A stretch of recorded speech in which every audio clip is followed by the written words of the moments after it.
Hello বন্ধুরা, তোমরা নিশ্চয়ই ভালো আছো। আমি আজকে তোমাদের জন্য একটা নতুন ব্লগ নিয়ে হাজির হব। সেটা হচ্ছে কাশীপুর শ্রী শ্রী 10 মহাবিদ্যা মাতা মন্দির। সেই মন্দিরের ভিডিওটা পুরোটাই করব। তোমরা পুরো ভিডিওটা দেখবে। দেখার পর তোমাদের কেমন লাগলো তোমরা কমেন্ট বক্সে লিখে জানাবে। তার সাথে সাথে লাইক করবে, শেয়ার করবে বেশি বেশি করে। যারা এখনো পর্যন্ত আমার চ্যানেলটিতে সাবস্ক্রাইব করোনি তারা অতি অবশ্যই সাবস্ক্রাইব করবে। আর তোমরা কীভাবে আসবে সেটা আমি ভিডিওর মাধ্যমে সম্পূর্ণ তথ্য তোমাদের দেব। দেখতে থাকো।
হ্যালো বন্ধুরা, আপনারা যদি কাশীপুর 10 মহাবিদ্যা মন্দিরে আসতে চান তাহলে আপনারা শিয়ালদার দিক থেকে যদি আসেন তাহলে আপনাদের কাশীপুর নামতে হবে। কাশীপুর নেমে আপনাকে বাঁদিকে ঢুকেই কোনো টোটো বা অটো ধরলে আপনি চলে আসতে পারবেন সেই শ্রী শ্রী 10 মহাবিদ্যা মন্দিরে।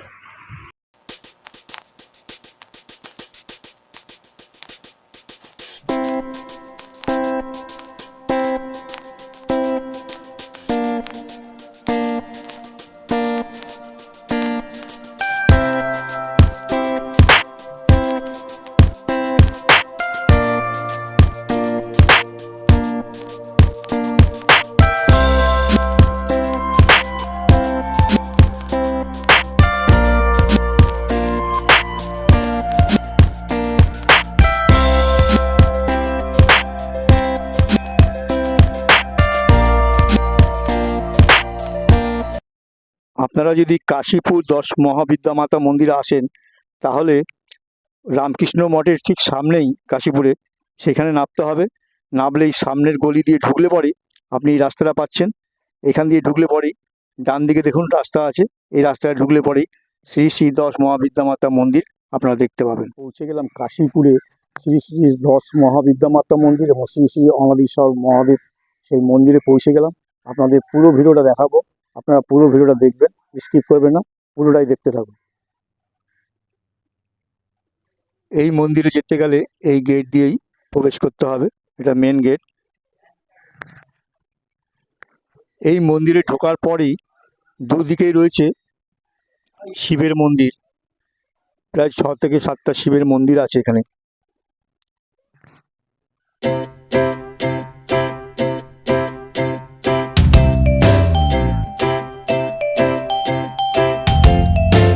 হ্যালো বন্ধুরা, আমি আজকে এসেছি কাশীপুর 10 মহাবিদ্যা মন্দির। সেই মন্দিরের ভিডিওটা পুরোটা করছি, করার পর আপনারা পুরো ভিডিওটা দেখবেন। দেখাবো আপনাদের কেমন লাগলো আপনারা কমেন্ট বক্সে লিখে জানাবেন এবং লাইক করবেন, শেয়ার করবেন বেশি বেশি করে। আর যারা আমার চ্যানেলে নতুন অতি অবশ্যই সাবস্ক্রাইব করবেন। আমি এখানকার অঞ্চলের একজন বাসিন্দা, তাকে পেয়ে গেছি, তিনি এই মন্দির সম্বন্ধে কিছু কথা বলবেন, আপনারা শুনেন। তথাকথিত 300 বছরের পুরনো দশমহাবিদ্যা মন্দির। হ্যাঁ, এই মন্দিরের ইতিহাস হচ্ছে এখানে এককালে শ্মশান ছিল, পরে এটা মন্দির স্থাপিত হয়। এখানে একটা নিম গাছ ছিল, সেই নিম কাঠ থেকেই 10টা মূর্তি মায়ের তৈরি আছে, প্লাস শিব ঠাকুরও আছে। হ্যাঁ, এখানে সবচেয়ে বড় ইতিহাস হচ্ছে উদ্যানবাড়ি থেকে রামকৃষ্ণদেব এইখানেই গঙ্গার ধারে হেঁটে আসতেন, স্নান করতেন, এসেই মন্দিরে ধ্যান করতেন। এও কথিত আছে, এবং আপনারা কথামৃততে পড়ে পাবেন, এই মন্দিরে এককালে দক্ষিণেশ্বর থেকে একটা দান আসতো মায়ের ভোগের জন্য, সেটা ঠিক করেছিলেন মথুরা বাবু, মানে রানী রাসমণির জামাই। এটাই হচ্ছে ইতিহাস, আর কিছু না। এবার প্রচার, এই মন্দির কোনো প্রচার পায় না, সবচেয়ে বড় এই যে মন্দিরে কোনো প্রচার নেই। আর মন্দিরটা ভগ্নদশা ছিল, পরে রিমডেলিং করে সাংসদ অজিত পাঁজা, হ্যাঁ, করে এখন অভিনব কায়দায় নতুন মন্দির তৈরি হয়েছে। আর 6টা-7টা শিবঘরও আছে, শিবের মূর্তিও আছে, ভেতরেও একটা শিবের মূর্তি আছে, হ্যাঁ। 10টা রূপ মা বিরাজ করছে, এবং আমাদের অঞ্চলের লোক জানে আমাদের মা একদম জ্যান্ত মা একদম, হ্যাঁ, এইটাই কথিত আছে।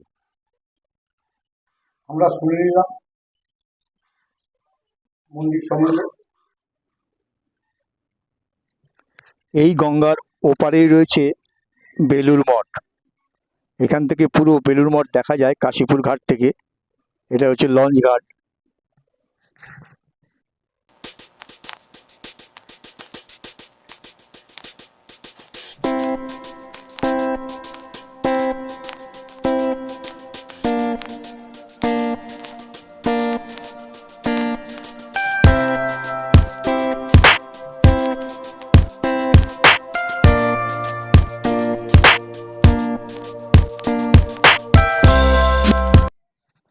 এই মন্দিরটি বহু প্রাচীন মন্দির, বহু বছরের, 300 বছরের উপরে এই মন্দিরটি। এই মন্দিরটি আগে ছিল ভগ্ন অবস্থায়, এটাকে পরে সংস্কার করা হয় নতুন করে। এখানে রামকৃষ্ণ পরমহংসদেব তিনিও এসেছিলেন এই মন্দিরে।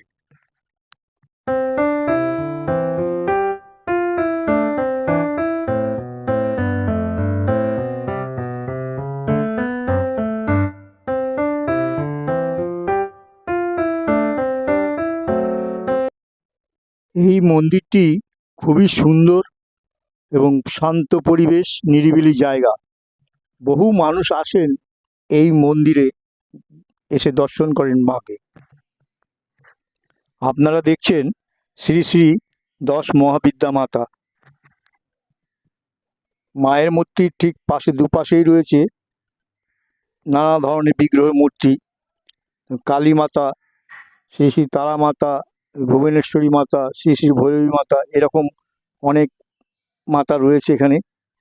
এবং শ্রী শ্রী কমলা মাতা, মাতঙ্গিনী মাতা, শ্রী শ্রী বগলা মাতা ও ধূমাবতী মাতা, এরকম সৈন্যেশ্বর দেব, অনেক বিগ্রহ এখানে রয়েছে দুপাশ দিয়ে। আপনারা যদি এই মন্দিরে আসেন আপনাদের খুবই ভালো লাগবে, শান্ত পরিবেশ। এখানে প্রতিদিন নিত্য পুজো হয়।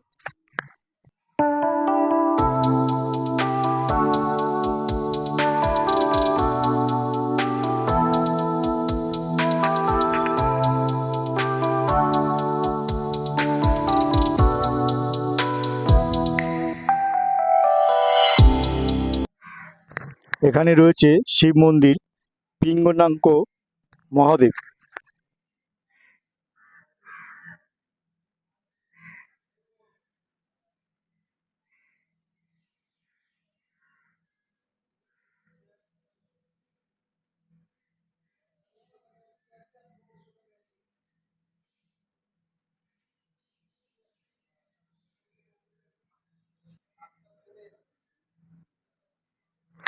এখানে রয়েছে ত্রিলোকেশ্বর মহাদেব।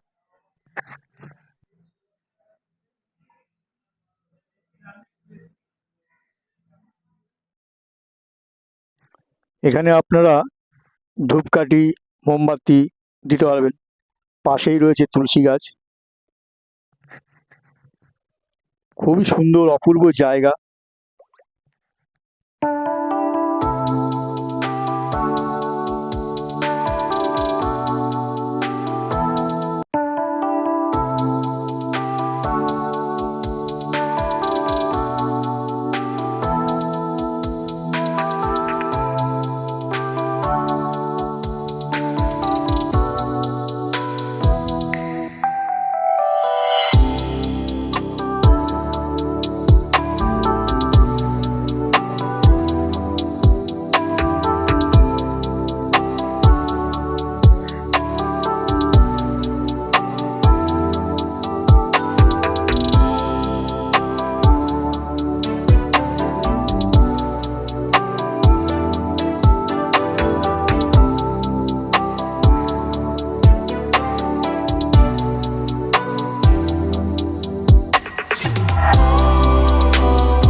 কথিত আছে রামকৃষ্ণ পরমহংসদেব তিনি এ স্থানে বিশ্রাম করতেন।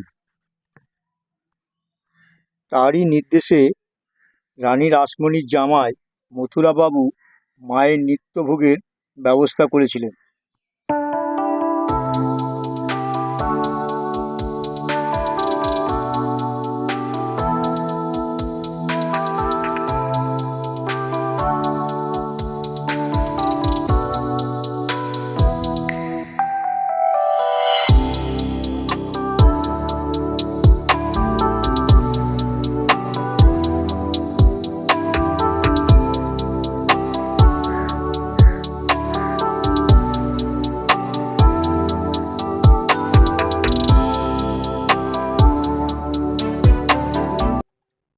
দশ মহাবিদ্যা মাতা মন্দির থেকে একটু এগিয়েই গঙ্গার ধারে রয়েছে শ্রীকৃষ্ণ চৈতন্য মঠ এই মন্দিরটি।